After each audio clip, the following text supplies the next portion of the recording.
আজ তৈরি করব গ্রীষ্মকালীন সবজি ডিম দিয়ে ঢেঁড়স ভাজি। ঢেঁড়সে প্রচুর পরিমাণে ঔষধি গুণ আছে, উল্লেখযোগ্য বাজে কোলেস্টেরল কমায়, কোলন ক্যান্সারের ঝুঁকি কমায়। ডিম দিয়ে গ্রীষ্মকালীন সবজি ঢেঁড়স ভাজির রেসিপিটি দেখতে চাইলে পুরো ভিডিওটি না টেনে দেখুন।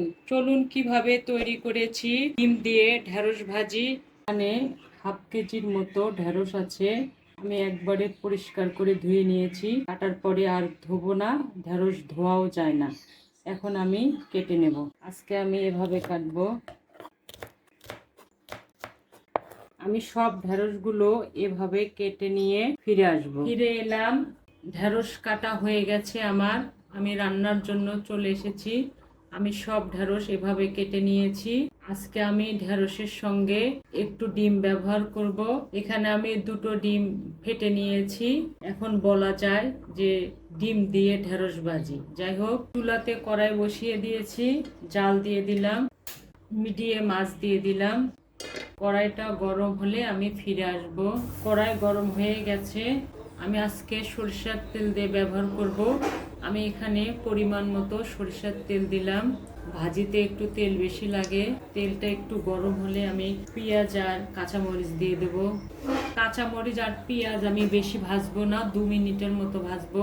এখানে পরিমাণ মতো কাঁচা পেঁয়াজ আছে, আমি এভাবে একটু মোটা মোটা করে কেটে নিয়েছি। আর পরিমাণ মতো কাঁচামরিচ আছে, যেহেতু আমি ডিম ব্যবহার করব তাই পরিমাণ মতো কাঁচামরিচ দিয়ে দেবো। প্রথমে পেঁয়াজ দিলাম, কাঁচামরিচ দিয়ে দিলাম। 1 থেকে 2 মিনিটের মতো ভেজে নেব। এখন আমি ঢেঁড়সগুলো দিয়ে দিলাম।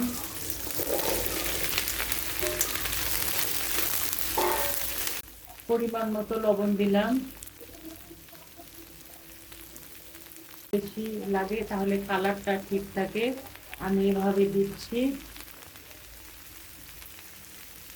নাড়াচাড়া করে সব কিছু মিক্স করে নেব।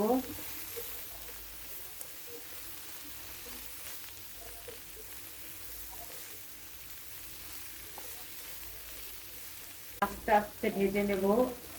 যখন ডিম দেব তখন ফিরে আসব।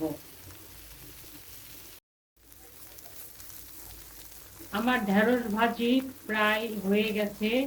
ফিরে এলাম 9 থেকে 10 মিনিট পরে। এখন আমি ডিম দিয়ে দেব। এখন জালটা একটু কমিয়ে মাঝখানে একটু সরিষার তেল দিয়ে দিলাম।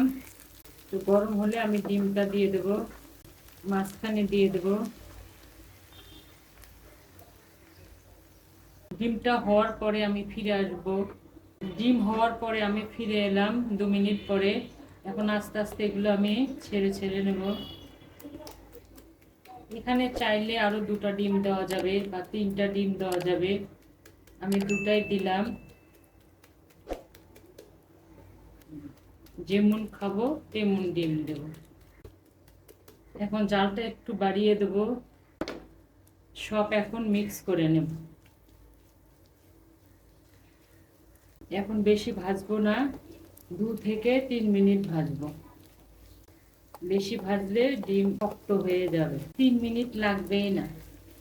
লবণটা দেখে নেব, তারপরও দেখে নিলাম, যদি লাগবে না ইনশাল্লাহ সব ঠিক আছে। জালটা অফ করে দিলাম। ফিরে আসবো 10 মিনিট পরে। ফিরে এলাম 8 থেকে 10 মিনিট পরে। হয়ে গেছে ডিম দিয়ে ঢেঁড়স ভাজি।